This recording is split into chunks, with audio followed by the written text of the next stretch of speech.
So what we do is, guys, we've got the main screen here. We press OK in 3 lines.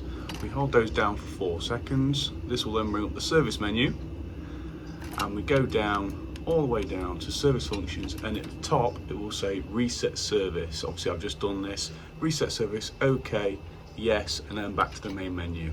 And that is how you take off the spanner. You've also got plenty of other menus in the service menu to take a look through: fault history, diagnosis, actuator test, and of course terminate service. Yeah, okay, that easy.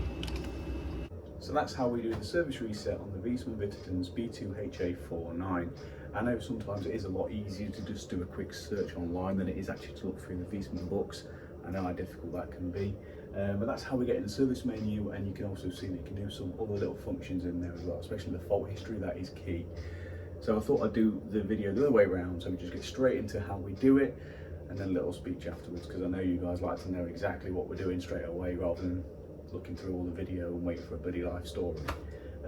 So if this video has helped, guys, make sure you give me a thumbs up, hit the subscribe, and I'll see you on the next video.